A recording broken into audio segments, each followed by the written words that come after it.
Okay, looks like we are live. It has been a while since I last did a stream, so do let me know if you can't hear me. Oh, well, I guess if you couldn't hear me, you wouldn't be able to hear me say that. Well, tell me if the music's going. Alright guys, yeah, so, been off for a bit of a break, got kind of hairy there for a while, but, hopefully I at least can come back for October. I would be really upset with myself if I missed, the Halloween. Oh, cool, music's going great. Alright, yeah, OBS did an update, and I'm like, you better not ruin anything. So, glad it's, going. Now, if you look at the title, it says, yeah, so we're gonna do the Gregory Horror Show PS2 game, and then we're actually gonna watch the Gregory Horror Show cartoon for movie night. If you want to join in for that and, watch and riff the movie with us, we chat in Discord, and then we watch the thing on Kast. So, check the description, you'll find a link to the Discord, the community Discord will be under movie night, and then if you actually want to watch the thing, it'll be in the, there's an invite link for the Kast app. So I think it's for phones, browsers, etc. Never had much luck with the browser though, so I would recommend going with, the actual program you download. Anyway, so how am I doing? Oh my gosh. It's rough, but still trying to keep going. So yeah, people are posting the community Discord links in the chat, so that's super helpful. You're not in the Discord, but you're waiting to get permission to watch the Kast. I've got the Kast. Theoretically, I think I can... Oh, yeah, you know what? I think I can accept join the party request, something like that. I'll take a look as soon as we do the thing. Now, there's one little problem with it. Essentially, the problem with the game is that, like, the first cutscene of the game spoils the entire season 1, basically. Like, because the whole season 1 is like, what is the hotel? How did you get there? What are you doing there? What's with all the people in the hotel, right? And each episode kind of like raises these questions. First scene of the game is just like, hey, by the way, and so I realized I think it would be a good idea to watch the show first and then do the game, but I don't just want to go over to a movie night and have there not be a game. So what I'm thinking of doing is just like reading a chapter or two out of that, the little singular horror story book that I've been reading off and on. That way we can watch this show and then maybe tomorrow or something play the game. So yeah. Oh, and by the way, let's see. Yeah, the Gravedigger, exactly. Yeah, Night Terrors. So I think we're gonna have to do it that way, because the thing about the show is it's super weird. Like, it's super weird. I don't know why I like it, but I do. Each episode of the show is 2 minutes long, and there's like 25 episodes total, so I guess that's 2 times 25. I guess that's like 50 minutes total to watch the entire season 1. So it's less than a feature-length movie. So we'll play the game tomorrow. We're just gonna read a quick horror story now. We'll watch the season 1, and then we'll launch into the game. So how does that sound? I hope that's okay. So sorry to clickbait, but as I was testing the game out, I was, making sure it was recording, and then it hits you with that cutscene, and it's like, oh, okay, well, there goes the whole mystery of the game. So, I mean, I guess it expects you to already be a fan of the show if you play the game, which makes sense. But, that's like, I guess, to use an example, it's like you're watching the first Friday the 13th, right? But instead of before you watch the show, you play the game, and the game is just like, oh, by the way, the mom is the murderer. And it's like, oh, well, I guess there's not going to be that much, trying to solve the mystery while you watch the movie. So, yeah. Okay, wait, which came first? I don't know for sure, but if I had to guess, it was definitely the series came before the game, because the game incorporates both seasons of the series, which means it would have to have come out after the second season at least. Okay, so, spoiler, oh come on, that movie came out in the 80s. The movie came out in the 80s, don't give me that. Most people haven't even seen the first movie though, and they're like, oh, but Jason's always been the killer, and it's like, no. Okay. Yeah, so we'll watch the series. I'm gonna read a quick horror story for about 20 minutes, and then we'll head on over.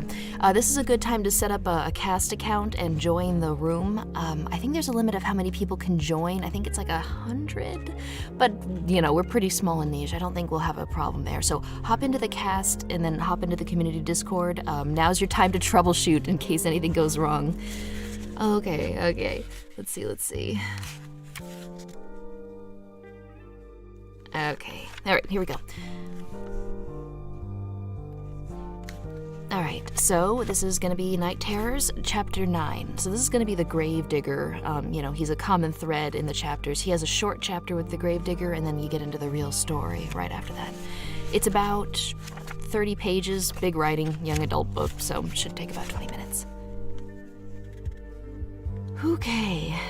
After 9 months, you finally have internet. Now you can watch me. Well, you get to hear me read a book. I'm sorry that's your first foray in after getting internet. Oh yeah, and as No Pencil says, if you're having issues, there's a pin in the top right corner of Discord in the general chat on how to join Kast if you have issues. So it's like a little, looks like a pin. Yeah. Okay.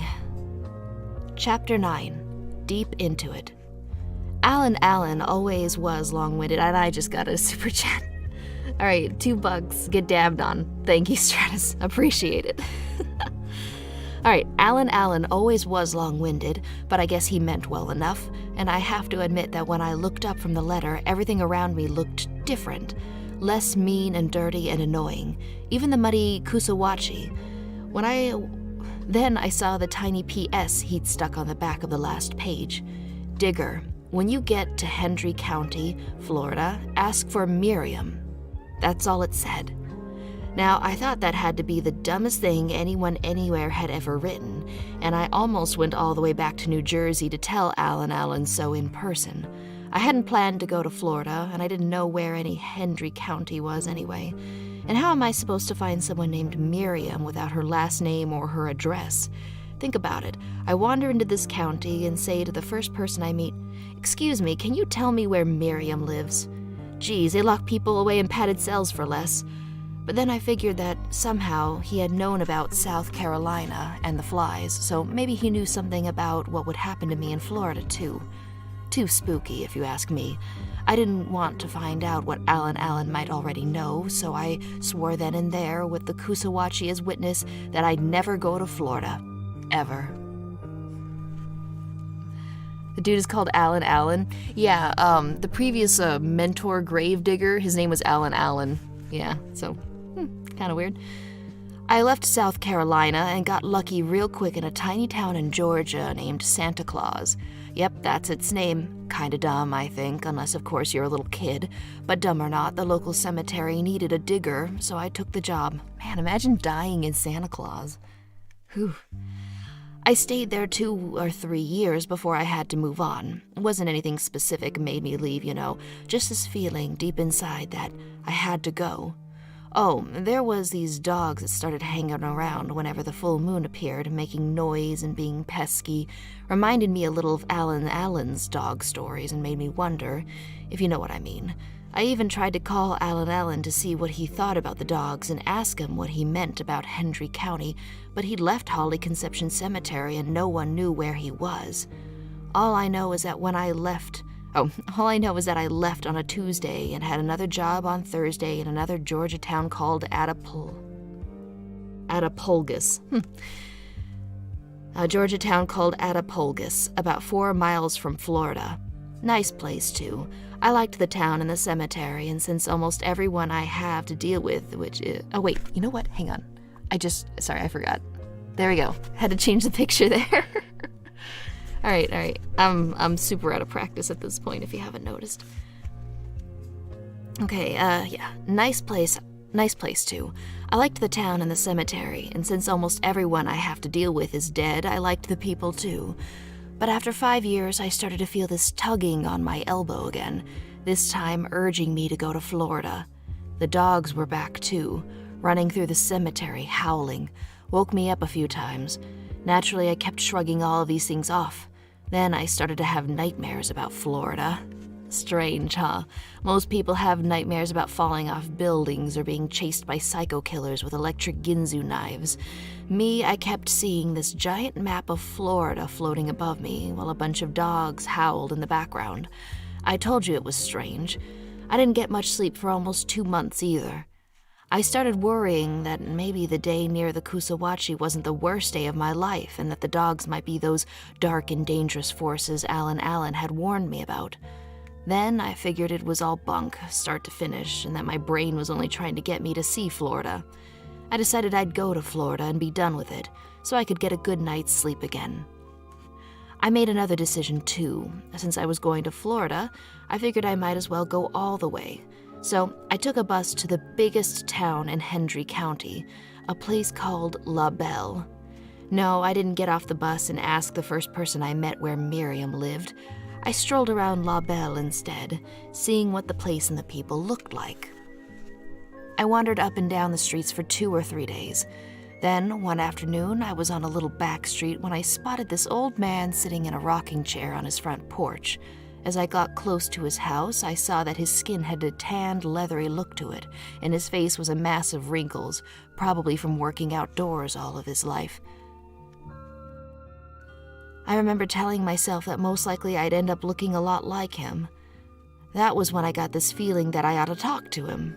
Now, to be honest, I didn't really want to find out any more about this man. I've always felt that being led around by your feelings can get you in a lot of trouble. But instead of turning around, I headed right up to his walk and said hello. He was friendly enough, but I can't say he talked up a storm. He was missing a lot of teeth, which made his southern accent double thick. Double thick. I had to strain to figure out what he was saying. Right away, he told me his name was August J. Miller, and he would be 94 years old in the spring, and that he'd worked in the sugarcane fields before he'd retired. After he told me what working in the sugarcane was like, his conversation dried up like his skin. Mostly he rocked back and forth and nodded yes and no to what I said about the weather, the city, and the neighborhood. I'm no big talker either, so after a few minutes I realized I was running out of chit-chat.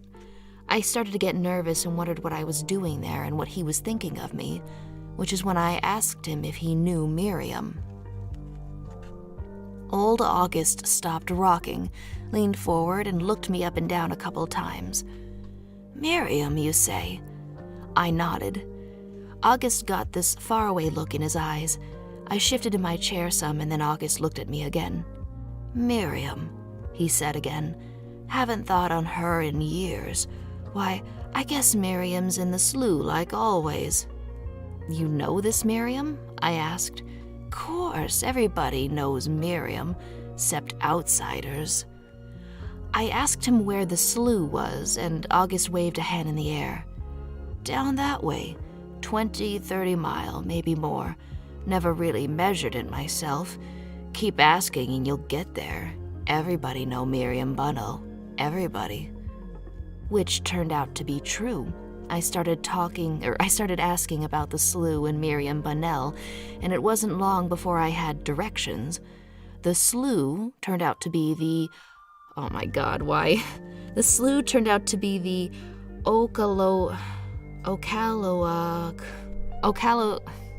hang on.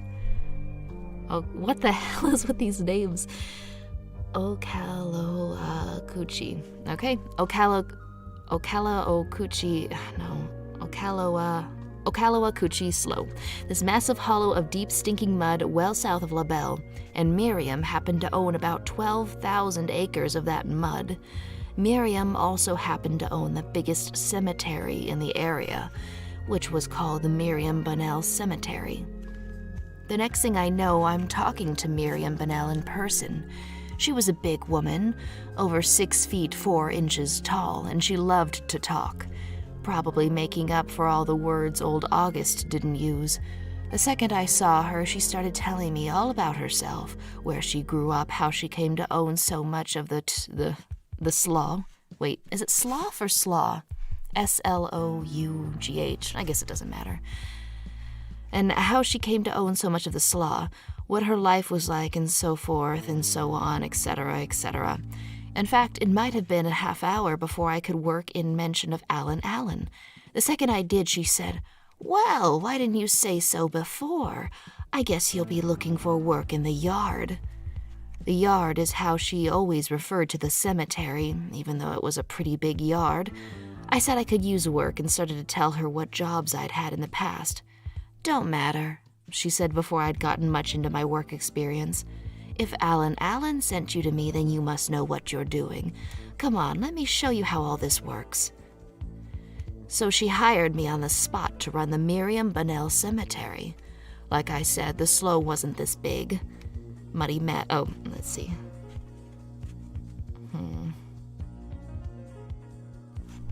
Oh, it is slow? Okay, good.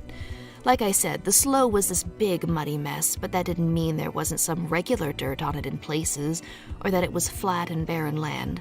There was plenty of big trees, cedars mostly, dripping with vines, and lots of sticker bushes and swamp grass and giant ferns. The cemetery was on the most solid part of it. Maybe solid isn't the right word. You could walk on it and not sink out of sight, but it was still pretty spongy stuff. I took charge of the cemetery the same day Miriam hired me, but it took a while to get used to the place.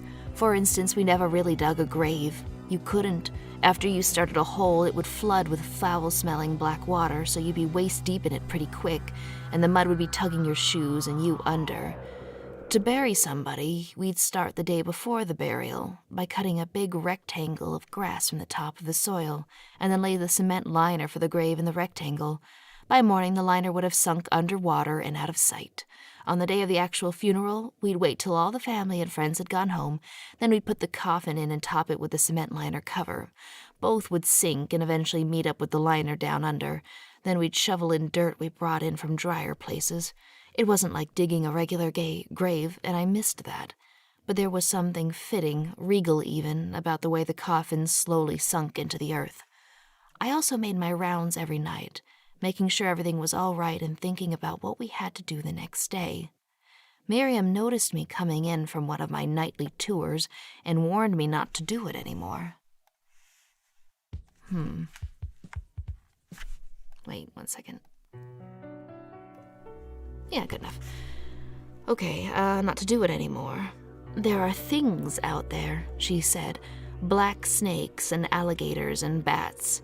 I told her about my first job, where Clement Arnold blew himself up and how I'd managed to walk away from that once I woke up. I figure I must be pretty lucky about cheating Mr. Death, I bragged. There are stories that tell of other things in the slough. Miriam leaned in very close as if we were conspirators. Her voice dropped, low. Bad things live in there, they say. Not human, not animal either. Bad things that stalk when the moon is perfectly round. I'll take my chances, I said, figuring that I'd spent most of my life in cemeteries, so if there really were such creatures, I would have bumped into one by this time. Of course, I thought about the dogs and Alan Allen's stories, but I shrugged them all off. It's your funeral, Miriam answered without a trace of a smile. So I continued making my rounds, and when the moon was full, I went out of my way to take a very long time out there. I wasn't about to be frightened off by a bunch of silly stories. Speaking of stories, I heard the next one from one of my workers, a young kid named Billy. Billy said it happened in another part of the slough, a part owned by the state and open to the public. Billy swore it was true, but then again, Billy also thought the Confederates really won the Civil War. For me, it don't matter whether the story is true or not, since it says something mighty interesting about the stuff we carry around inside us, and I'm not talking about blood and guts either. Alright, so that would basically lead into Chapter 10, Something Always Happens. I think we'll save that for next time, though, because that chapter lasted about 15 minutes. Alright. Okay. So it's time for the Gregory Horror Show. Yeah, we'll do the game tomorrow. We'll watch Season 1 tonight, I think. And by Season 1, I mean, like, it's only 50 minutes. It's a really unique, weird show, heads up. I don't know if I would say it's good, but I happen to really like it. Like, it's got a lot of personality. Like, if you're tired of a lot of shows that seem like they were made, they were made with, like, focus groups and corporate boardrooms in mind, this one is just off-the-wall creativity, for better or for worse. So, what we're going to do is we're going to actually watch the show in Kast, and then we're going to riff it, by typing in the movie night in the community Discord. So I'll go ahead and end off the stream here. And Olron just donated $10. Welcome back and happy Spooktober. Yeah, it's good to be back. I hope you guys are having a good October so far. Let's see, we done already? Yep, just one chapter, and then we can get into Season 1 of the Gregory Horror Show. Let's see. All right. So, you know what? Let me go ahead and paste the, I think it's the Kast invite. Nope, that ain't it. That would be my stream key. Better not post that. Okay, where is it? Okay, I just had it. There we go. Okay, so you use this to join on Kast, and it's for Android, it's for OS, you know, whatever you have. So this is specifically the movie room we're going to be watching the movie in. And then after that is the community Discord where we're going to be typing. We don't type in Kast because for whatever reason, it seems to kind of like mess with the, I don't know what it is, but maybe it's just like a myth, but it seems to kind of like lag the stream. So we type in Discord and then we watch the movie in Kast. There you go. Okay, and I'll give you guys about 5 minutes, you know, for me to set things up and for you guys to get drinks or whatever. So I guess that's it for the stream. We'll play the game tomorrow, and hopefully, if you guys have the time or you're interested, I promise it's a fun, weird show, and you know, half the fun is trying to figure out what the heck is going on. So yeah, all right. See you guys in the Discord and on Kast. All right. Bye. Oh, and thanks to everyone that donated. All right, see ya.